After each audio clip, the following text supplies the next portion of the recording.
तारीख होती है 11 अप्रैल 2025। सुबह के करीब 11:45 का समय हो रहा होता है। मेरठ के मेडिकल कॉलेज में कुछ पुलिस वाले होते हैं और उनके साथ में एक लड़की होती है जिसने अपने चेहरे को ढका हुआ था और वो सलवार सूट पहने होती है। तभी किसी ने ये आवाज लगा दी कि ये मुस्कान है, वही मुस्कान, मेरठ वाली मुस्कान, जिसने अपने पति के 3 टुकड़े करके ड्रम में पैक कर दिया था। अब जैसे ही लोग इस बात को सुनते हैं, तुरंत वहां पर लोगों की भीड़ इकट्ठा होने लगती है। अब लोग उस लड़की की फोटो खींचने के लिए परेशान हो जाते हैं, उसके साथ सेल्फी लेने के लिए परेशान हो जाते हैं। लोगों की भीड़ इकट्ठा हो जाती है और उसके साथ रील बनाने के लिए परेशान होने लगते हैं, लेकिन उसका चेहरा तो ढका हुआ होता है। तभी सोशल मीडिया पर यह खबर फैल जाती है कि मुझको गर्भवती है, उसके पेट में एक बच्चा पल रहा है जो लगभग 5 से 7 सप्ताह का है। अगर हम उसकी दिनों में गिनती करें तो 35 से 50 दिनों का है। मगर अब सवाल सबसे पहले यह उठता है कि आखिरकार वो बच्चा है किसका? उसके प्रेमी साहिल का है या फिर उसके पति सौरभ राजपूत का? अब यह तो डीएनए टेस्ट के बाद ही पता लग पाएगा कि आखिरकार वो बच्चा उसके प्रेमी का है या फिर उसके पति सौरभ राजपूत का है। परिवार के सदस्य मांग करने लगते हैं कि मुस्कान का डीएनए टेस्ट कराया जाए और उसके बाद यह पता करके बताया जाए कि आखिरकार उसके पेट में जो बच्चा है उसके पति सौरभ राजपूत का है या फिर उसके प्रेमी साहिल शुक्ला का है। लेकिन जिस तरह से मुस्कान की खबर आती है, पूरे इंडिया लेवल पर इसकी चर्चा शुरू हो जाती है। बहुत सारी खबरें ऐसी भी आती हैं कि महिलाएं अपने पति की हत्या करवा रही हैं।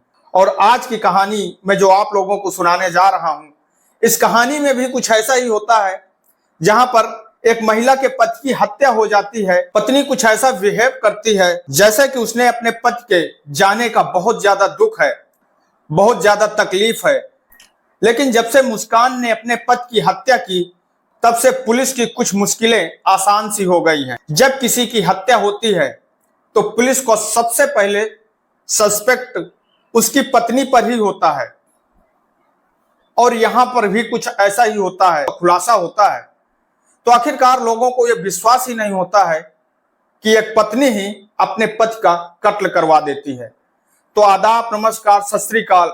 मैं सागर पटेल आप लोगों से दोस्तों एक छोटी सी गुजारिश करता हूं कि अगर अभी तक आप लोगों ने मेरे इस चैनल को सब्सक्राइब नहीं किया है तो मेरे इस चैनल को सब्सक्राइब कर बेल आइकन को जरूर दबाएं।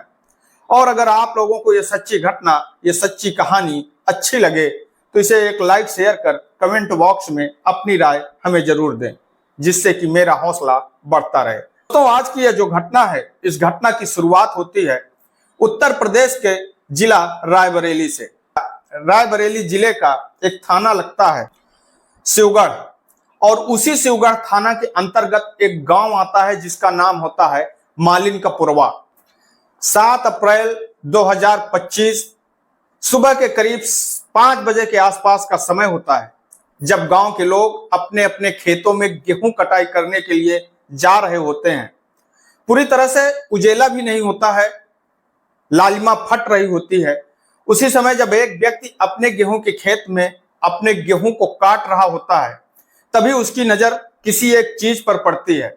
उसे ऐसा लगता है कि जैसे कोई व्यक्ति हो, और जब वह उठ करके उस चीज को देखने के लिए जाता है और जब पास से खड़े होकर के देखता है तो एक व्यक्ति होता है, जो एक व्यक्ति की लाश होती है, खून से पूरी तरह से लथपथ होती है। ये देख करके उसकी चीखें निकल जाती हैं, वो चीखने लगता है, और वो इतनी तेज से चीखता है कि जो आसपास के लोग अपने अपने खेतों में गेहूं की कटाई कर रहे होते हैं, थोड़ी ही देर में सारे लोग मौके पर इकट्ठा हो जाते हैं। खेतों के लोगों के अलावा गांव की दूरी भी लगभग 200 से 250 मीटर के आसपास की होती है। अब गांव के लोग भी उसी खेत में आकर के इकट्ठा हो जाते हैं। तभी सारे लोग अपना अपना अनुमान लगा रहे होते हैं। कोई कहता है कि इसकी हत्या किसी धारदार हथियार से की गई है, तो कोई कहता है कि इसकी हत्या गोली मार करके की गई। लेकिन यह अनजान व्यक्ति आखिरकार है कौन? यहाँ कहां से आया, कैसे आया। तभी उसी भीड़ में से कोई एक व्यक्ति होता है जो कहता है कि ये तो रूबी का पति है, यानी कि गांव की ही एक लड़की है। इस गांव का नाम, जिसका नाम मालिन का पुरवा है। इस चीज की सूचना रूबी को दी जाती है। रूबी अपने 3 बच्चों के साथ मौके पर पहुंचती है और अपने पति को इस हालत में देख करके रो रो करके उसका हाल जो है बेहाल हो जाता है, वो परेशान हो जाती है।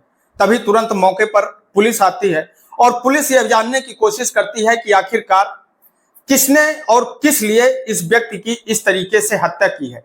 तभी पुलिस इस चीज को लेकर के परेशान होती है। दरअसल दोस्तों, जो रूबी होती है, रूबी अपने ससुराल से अपने मायके मालिन के पुरवा अपने पति के साथ एक भंडारा में शामिल होने के लिए आती है। और तभी जैसे ही रात का समय होता है, रात का वक्त होता है, जो उसका पति मनीष शर्मा होता है वो अचानक से गायब हो जाता है।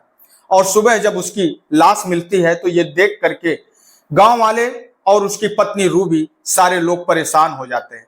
पुलिस ये सोच करके परेशान होती है कि आखिरकार उसकी पति की हत्या, मनीष की हत्या आखिरकार क्यों की गई और किसने की है। तभी जो गांव के लोग होते हैं, इस बात की सूचना मनीष के घर वालों को दी जाती है। मनीष के घर वाले भी मौके पर पहुंच जाते हैं। तभी जो मनीष के घर वाले होते हैं और कुछ गांव वाले होते हैं, उन सारे लोगों का दबाव होता है कि एक बार इस बात की, इस विषय में उसकी पत्नी रूबी से पूछताछ जरूर की जाए।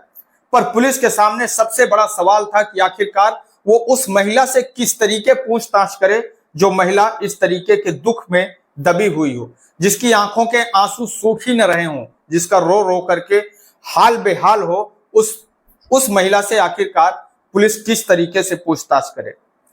तभी जब गांव वालों और घर वालों का दबाव बढ़ता है तो पुलिस रूबी से पूछताछ करने के लिए उसे हिरासत में लेती है। और हिरासत में लेने के बाद जब उससे पूछताछ करती है तो यह केस जितना मुश्किल लगता था उतना ही आसान होता चला जाता है। दरअसल दोस्तों, पुलिस जब रूबी पुलिस को सच बताती है तो यह सच सुन करके गांव के लोग और जो पुलिस वाले भी हैरान हो जाते हैं। करीब आज से 10 साल पहले रूबी की शादी मनीष के साथ होती है। मनीष और रूबी को 3 बच्चे होते हैं और 3 बच्चे होने के बाद भी रूबी का अपने ही ससुराल में किसी एक लड़के के साथ में बातचीत होने लगती है और उस बातचीत का सिलसिला इतना आगे तक बढ़ जाता है कि वो दोनों आपस में संबंध बनाने लगते हैं और एक दूसरे के करीब आ जाते हैं। 6 अप्रैल 2025 को जो रूबी का गांव होता है मालिन को पुरवा, वहां पर भंडारा हो रहा होता है। तभी जो रूबी अपने पति मनीष सैनी से कहती है कि वो गांव में भंडारा हो रहा है, उसे भंडारे में चलना चाहिए और भंडारे में शामिल होना चाहिए। मनीष सैनी अपनी पत्नी रूबी और अपने 3 बच्चों को अपने साथ लेकर के अपनी ससुराल पहुंच जाता है। उसके बाद में जब वो वहां पर पहुंचते हैं तो देखते हैं कि गांव के जितने भी लोग होते हैं बड़ी ही उत्साह के साथ में उस भंडारे में शामिल होते हैं। लोग आ रहे होते हैं, लोग जा रहे होते हैं, बाजा बज रहा होता है। तभी जैसे ही शाम का समय होता है, शाम के समय जो रूबी होती है वो किसी से फोन पर बात करती है और वो इस तरीके जाहिर करती है कि आखिरकार उसका पति ये देखे और जाने और उससे पूछे कि आखिरकार वो किससे बात कर रहे हैं। पर मनीष सैनी शांत रहता है, वो कुछ नहीं कहता है। शाम का समय होता है, शाम के करीब 8 बजे के आसपास का वक्त होता है।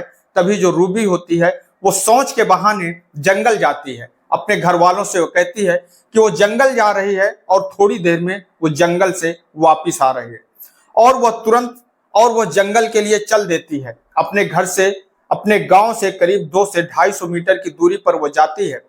तभी जो मनीष सैनी होता है वो अपनी पत्नी रूबी का पीछा करता है और पीछा करते करते वो उसके पीछे पीछे, रूबी के पीछे पीछे वो भी मौके पर पहुंच जाता है। मनीष सैनी चुपचाप खड़ा होकर के देख रहा होता है। रूबी जब पहुंचती है वहां खेत पर कोई एक व्यक्ति होता है। रूबी उससे बात करने लगती है और बात करते करते वो दोनों एक दूसरे के साथ में शारीरिक संबंध बना रहे होते हैं। तभी जो मनीष होता है, मनीष की एंट्री होती है। मनीष मौके पर पहुंचता है और अपनी पत्नी रूबी को खरी खोटी सुनाने लगता है, उसे ताने मारने लगता है और उससे कहता है कि आपकी जो आदत है, आपकी आदत ये सुधरने वाली नहीं है। मुझे पहले से ही ये शक था कि आप जरूर कुछ ना कुछ गलत काम करने जा रही हैं। आपको पहले भी इस तरीके से कई बार देखा जा चुका है, आपने कई बार झूठी बच्चों की कस्में तक खाई हैं। तभी जो उसका प्रेमी होता है, जिसका नाम सुनील होता है, सुनील को गुस्सा आ जाता है। अब सुनील रूबी के पति मनीष पर हमला कर देता है और इस हमले में जो रूबी होती है वो भी अपने प्रेमी सुनील का साथ देती है। सुनील रिवॉल्वर निकालता है और रिवॉल्वर निकाल करके वो लगातार 2 गोली मनीष के सीने पर दाग देता है। मनीष की मौके पर ही मौत हो जाती है और उसके बाद में सुनील वहां से चुपचाप अपने गांव की ओर चला जाता है और जो उसकी पत्नी रूबी होती है वो अपने घर आ जाती है। जैसे ही रात के लगभग 10 से 11 बजे के आसपास का समय होता है, जब मनीष का कहीं पता नहीं लगता है, तब जो मनीष के ससुराल के लोग होते हैं, घर वाले लोग होते हैं, वो मनीष को ढूंढने की कोशिश करते हैं, उसे पता करने की कोशिश करते हैं। रात भर मनीष को ढूंढा जाता है पर मनीष का कहीं पता नहीं लगता है। जैसे ही लोग अपने खेतों में गेहूं की कटाई कर रहे होते हैं और तब वो देखते हैं कि मनीष की लाश खेत पर पड़ी है, पुलिस को सूचना दी जाती है और पुलिस मौके पर पहुंचती है। सुनने के बाद में पुलिस रूबी और उसके प्रेमी सुनील को गिरफ्तार करती है, उनसे पूछताछ करती है और पूछताछ करने के बाद में उन दोनों को हिरासत में लेकर के जेल भेज दिया जाता है। दोस्तों, इस घटनाक्रम को सुनाने का उद्देश्य किसी को ठेस पहुंचाना नहीं है, किसी को दुख पहुंचाना नहीं है, बल्कि आप लोगों को सजग करना है, सतर्क करना है। मैं आपका दोस्त सागर पटेल इन्हीं शब्दों के साथ में आपसे विदा लेते हैं। कल फिर मिलेंगे किसी एक नई कहानी के साथ में, किसी एक नई सच्ची घटना के साथ में। तब तक के लिए नमस्कार, जय हिंद, जय भारत।